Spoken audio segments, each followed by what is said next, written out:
Hello everyone, it's only Jacob from GSCN videos again. Welcome back to another video, and welcome back to another new car video, where today I'll be looking at Ferrari. And what a Ferrari I'll be looking at. So we've got a new competitor for the McLaren Artura, released on Thursday, and that car is called 296 GTB. Now, as you probably know, GTB stands for Gran Turismo Berlinetta, which is a two-seater mid-engine setup for Ferraris, and we've got the newest one, 296. So when I said it's going to be a competitor to the McLaren Artura, I really meant it, because in a very long time this Ferrari has a V6 and it's got hybrid system and it's a twin turbo as well. So we've got very good combination that's making over 800 horsepower. Actually, the combined power is 830 horsepower, which is more than a lot. The engine on its own is pretty unique though.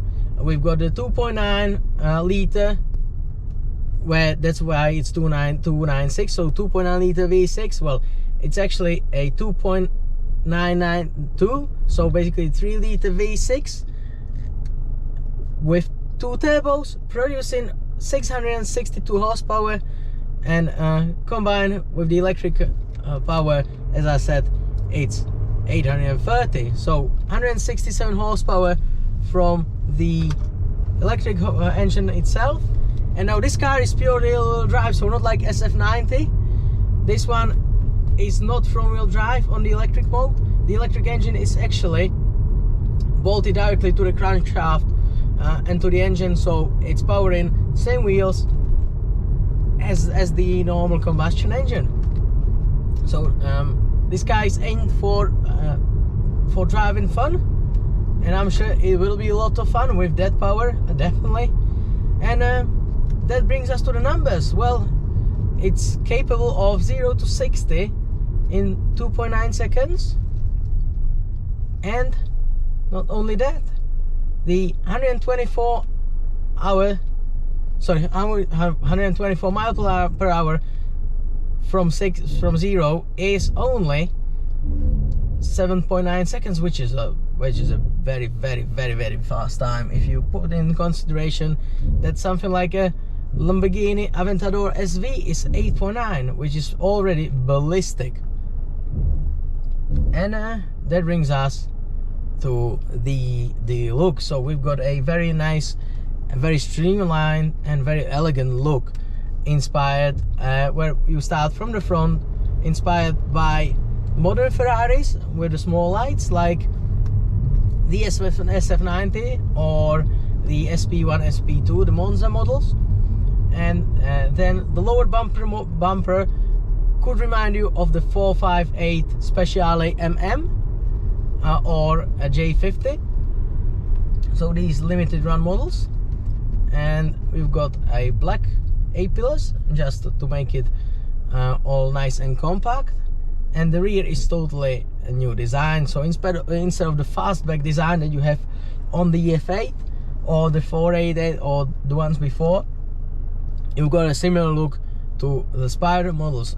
So the rear part of the roof is inspired by Ferrari Dino. So we've got these new buttresses at the back, and then the rear arches and everything behind is inspired by the 250 LM. So you can see the nice classic Le Mans style Ferrari design. It just looks all nice and puts it all together nice, with a square lights at the back with the full LEDs, brilliant design again, and a new central exit exhaust.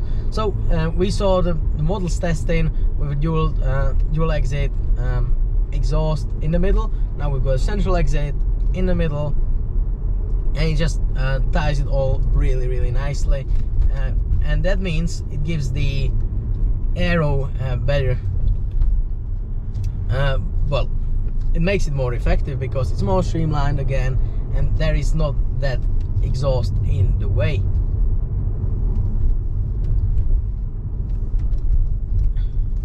And transmission, 8-speed dual clutch like on the SF90.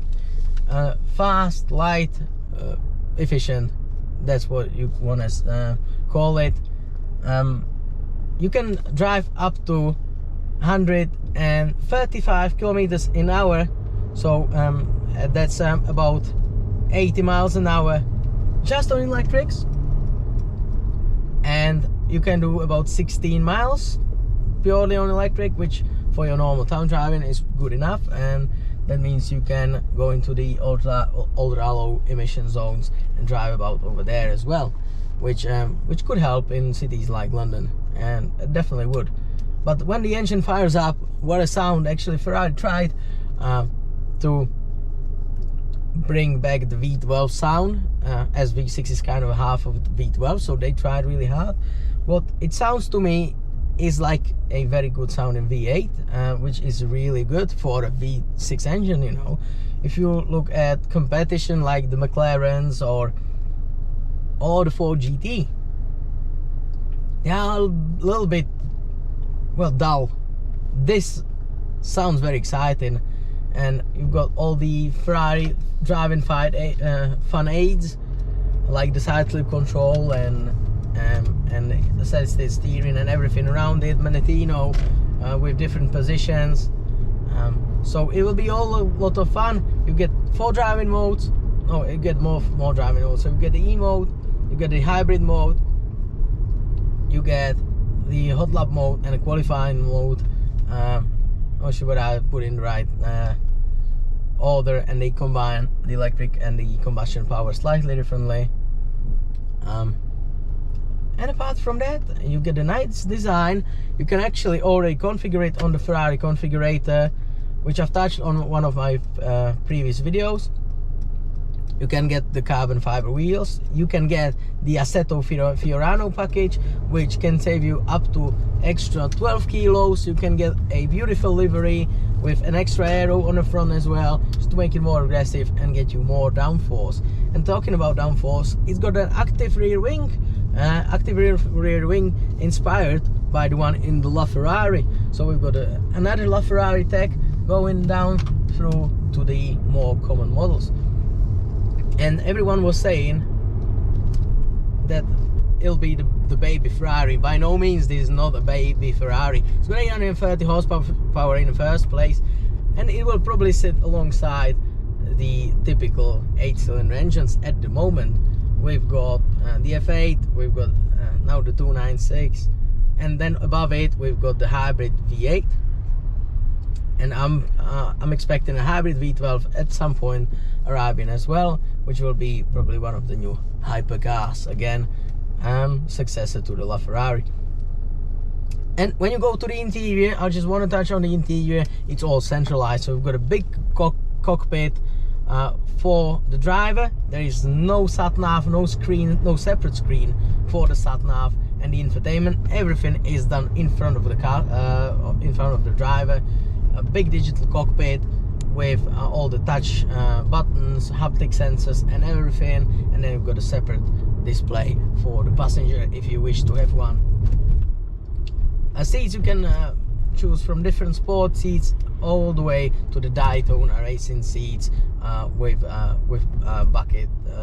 carbon fiber backs, and you can opt for a lot of carbon fiber in the car as in a Ferrari, and I'm sure there'll be a very extensive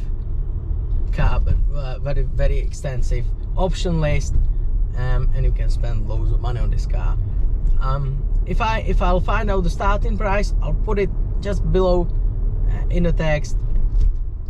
And apart from that, I will just wrap it up here. It's a beautiful looking car, and I believe it'll be a big seller for the Ferrari.